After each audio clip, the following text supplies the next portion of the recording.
Hey everyone, welcome back to Singer Family Adventures. My name's Val. If you're new here, I am in Maryland with my dad, Don Singer, in his nursing home, and I'm just going to talk to him a little bit about his younger life. All right, stay tuned. I'm glad you're here.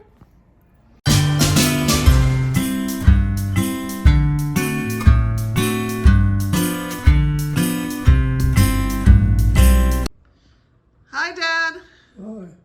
This is going to be your third YouTube video. All right. You're becoming a YouTube star. All right. How are you doing today? Pretty good. Pretty good? So I wanted to just ask you some stories that I've heard before, but I wanted to record them. Yes. Is that okay? All right. I was thinking about your time in the Army. Yes. So can you share with us where and when you were in the Army? Well, I was in the Army from September 18th, 1957 to, I guess, September 11th, 2019. 2019? I mean,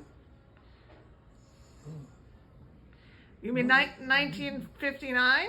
yes, Okay, so you were in the Army for 2 years? yes.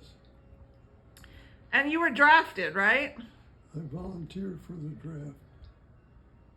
You volunteered to be drafted? Yeah, because I was going to be drafted sooner or later. So I picked the time of the year that was considered ideal, which is to go through basic training in the fall, Oh, rather than in the winter or the summer.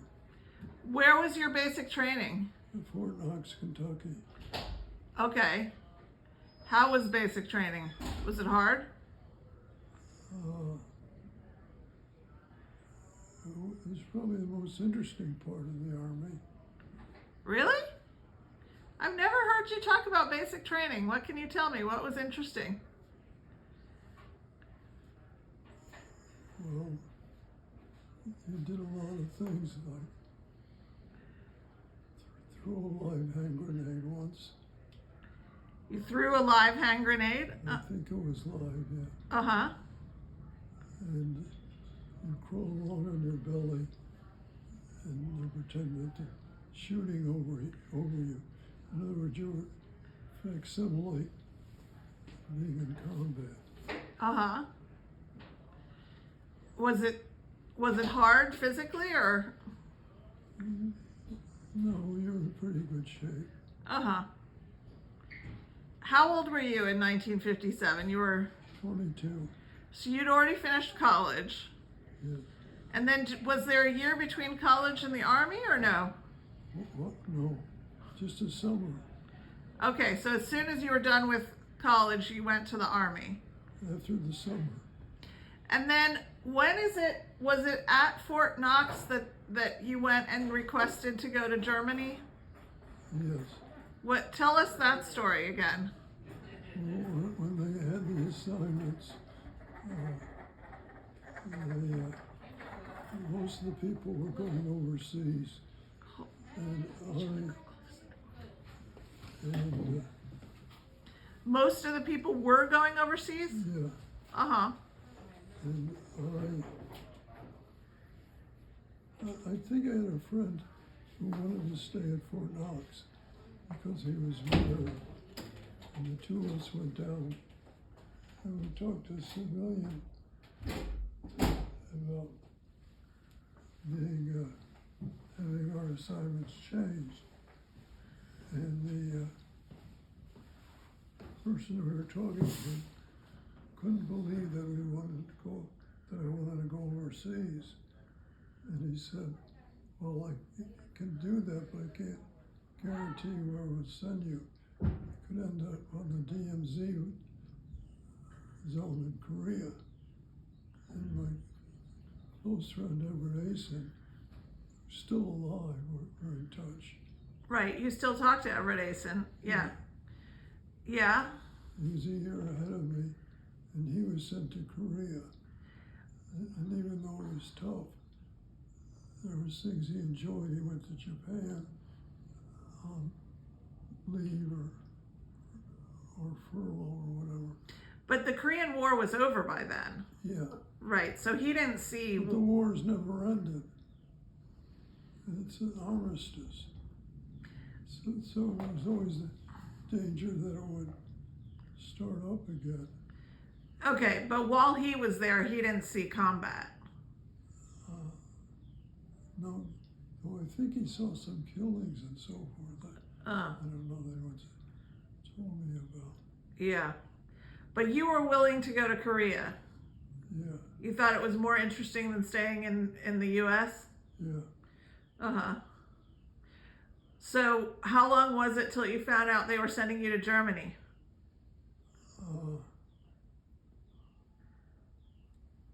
I don't know. I may have been told while I was at the office. I don't remember. Okay. So then they assigned you to Germany. What was the name of the base in Germany? It was Frankfurt, right? No. Oh, I'm thinking of Frankfurt, Kentucky. I was in Ludwigsburg, which is 14 kilometers from Stuttgart, which is a major city. Okay. So you were outside of Stuttgart. Yes. Okay. Hold on one sec. So when did you get to Stuttgart? Or to Ludwigsburg? You must have taken a ship over, right? Yes. Uh-huh. And so were any of your friends from basic training in your unit in Germany? No. But I had a good friend who went over and was stationed in Munich. And I saw him from time to time. Nice. So tell me about being in Germany. Well,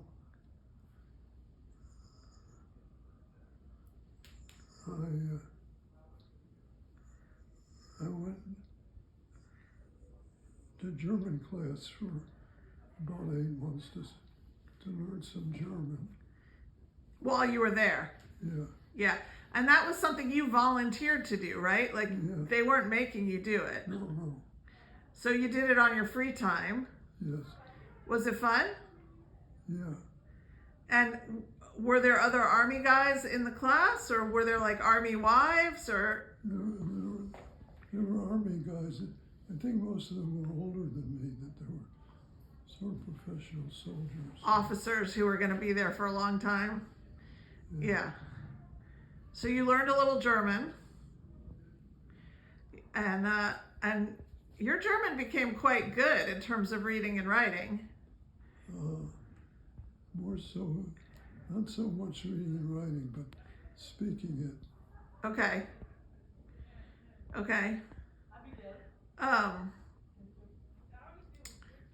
So what else? Tell us the story about your boots. About my what? Your boots? Wasn't there some story about you going on leave and your boots weren't shiny enough or something? Yeah, they gave me a demerit each day while I was away. So for like 3 or 4 days in a row, you got a demerit? Yeah. Yeah. And that kept you as private for longer instead of private first class? Right. That wasn't very nice of them, was it? Well, I mean, were your boots really bad, or they just weren't? well, I've been working in the garage or something, and I had junk all over the boots. They needed to be cleaned up. Gotcha. So you really shouldn't have gone on vacation with your boots dirty. Yeah.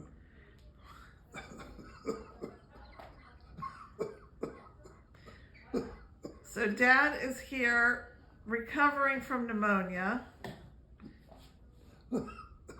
right? Joan is here too, just listening. Didn't you have a German girlfriend at one point? Yes. So tell me about her. How'd you meet her? What was her name? I think her name was Gertrude Hartridge. Gertrude Hartridge. Where'd you meet her? I don't know. Probably at some nightclub or something like that. But she didn't speak English. Uh-huh. So it was good for me because I had a chance to learn more German speaking to her. So, and became more confident about speaking German. gotcha. So you took her out on several dates? Yeah, Like, we were sort of a couple off and on for a couple months. so what did a date look like at that point? What? Tell me, can you remember any of your dates? Like, did you take her out to dinner? You took her dancing? You went to movies? I think the movies, probably to dinner. Uh-huh. But you weren't like serious with her. It was just fun. Yeah. So, do you think with any of the Germans you met or anything, what was it like being Jewish in Germany in the 50s? Like, was that, did people know you were Jewish? Did it feel like something people wanted to talk about or didn't want to talk about? Or what was it like there? Well,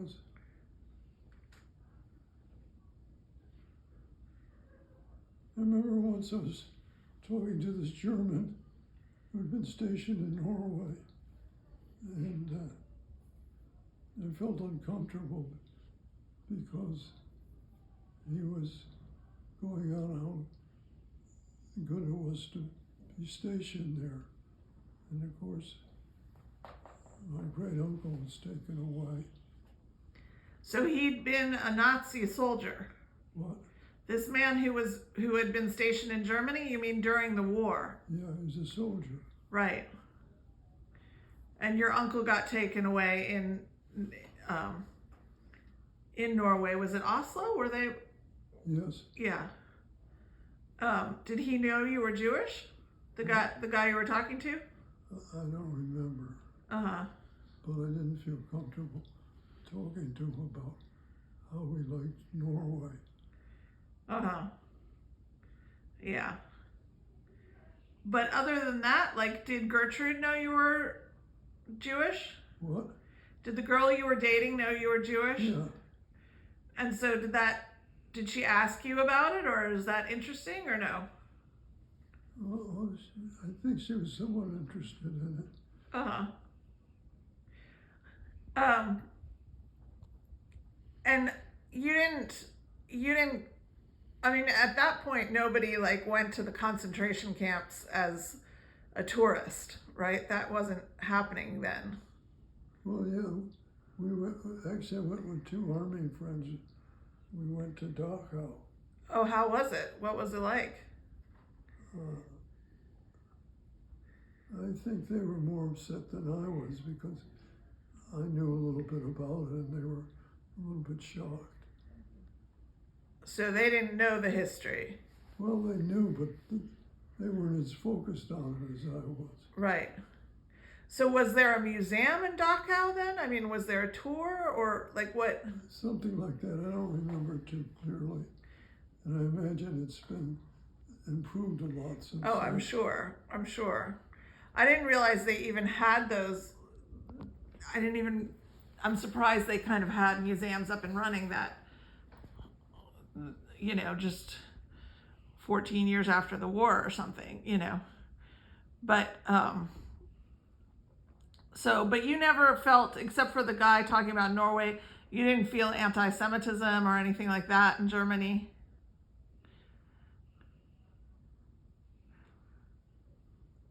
I think I had this incident. Was about a weekend or so before I was going back to the States. I took a trip to Berlin, and I think there was somebody in the railroad station who recognized me as Jewish and was felt a little bit threatened by him. He was threatening you, or you felt threatened by? I felt threatened by him, yes. Was he like, "Hey, Jew" or something? I mean, what did he say? I don't know. It's just his. You don't remember? Yeah. So you don't remember if he said something directly to you or if you just overheard him talking about you or something? I don't know. It was just, Yeah. No, it's just interesting because I mean, I guess to you at that point, it felt like a long time since the war, even though it was less than 15 years, right? yeah, Because for you, it was a big part of your lifetime away. yes. So, hold on one sec. So, so you enjoyed living in Germany, right? Yeah. And then I enjoy traveling. uh-huh. Where else did you travel while you were there? Quite a bit. I went to Scandinavia twice. Scandinavia? Uh-huh. Once over Passover, and then again in the summer. And I went, the first trip, I think I just went to Oslo, and we had Seder there, Uh-huh. which was probably the most interesting Seder of my lifetime. Why? Tell me why. And who was there exactly? Well, Aunt Anna was there, Uh-huh. and Mookie, and Yenny, Uh-huh. and there was a Hungarian Jew who was there on business, and they invited him to the Seder. And there was somebody, I think it was also from Alsace, a Jewish guy. Okay, from France. And one of the foreigners there was singing, and he had an awful voice. Uh-huh. And we sort of started giggling and pretended that we weren't laughing at him, but we were. So who were your cousins closest to your age there? Well, I was 14 years older than Suzanne. Okay, but she was already a kid. She was already there. Yeah, she was 10. Okay. And Yenny was probably born in 23. So it's probably closer in age to hers. Right. 5 years younger. Gotcha. Was she the one laughing with you? What? Was she the one giggling with you? I don't remember, but some of us were. Uh-huh.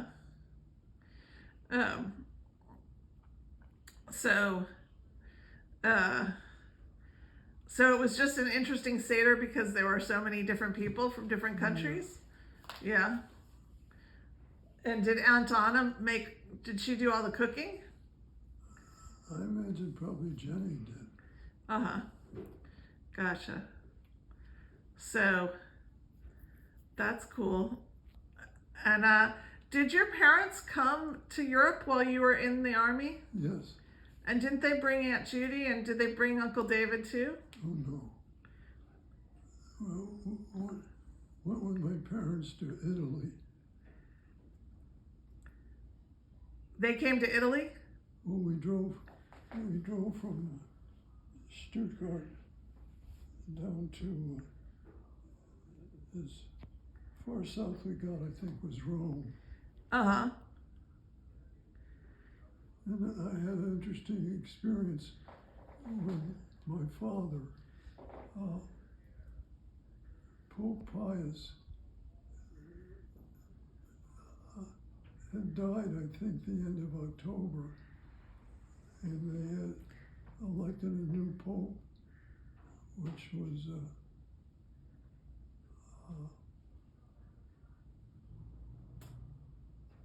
trying to think of his name now.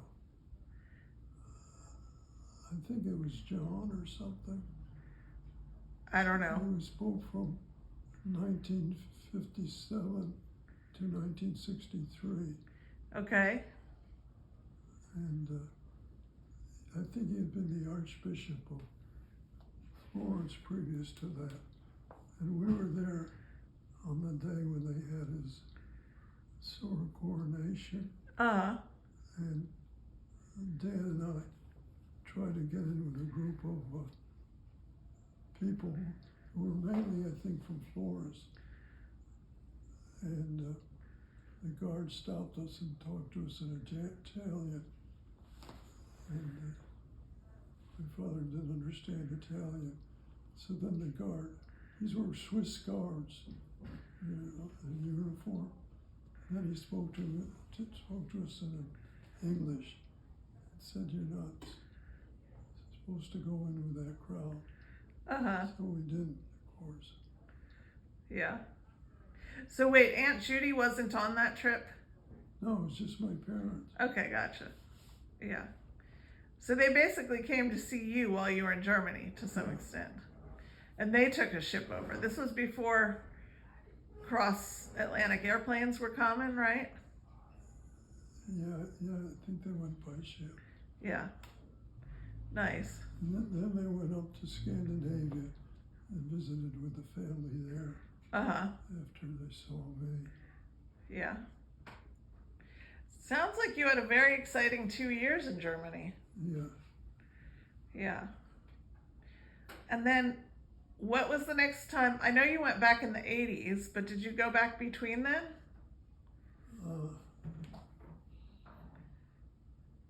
Because for people who don't know, Dad did his PhD dissertation in history on the Nuremberg trials, right? Yeah. Well, yeah, I went to Germany in '79 to interview people for my dissertation. And Mom came too, didn't she, for part of that trip? Yeah. She joined after I was in Germany. I went to England, and she met me there. And then we did a little bit of traveling together. So you didn't go for 20 years, from 59 to 79? I think that's right. Okay. So is that when you left me at Sweetie Pie and Papa's, my grandparents? Was it summertime? When they came over and saw me. No, when you went in 79, do you remember what month it was? Yeah, it was end of October they came, and early November. No, I mean when you went in 1979 and you and Mom went, was that in the summer?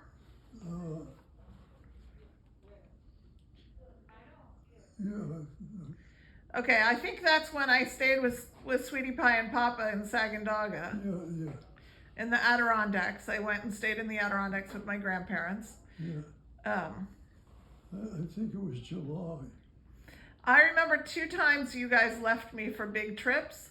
One was then, and one time you left me with the Fows for like a week. I don't know where you went that time, but I remember staying with the Fows for almost a week. We might have gone to North Carolina. Without me? Yeah. You and Mom went to North Carolina without me at some point? Yeah. Okay. I didn't get to go. So, well, good. Anything else you want to share about Germany? No. Was 79 the only time you went back? Have you been there since then?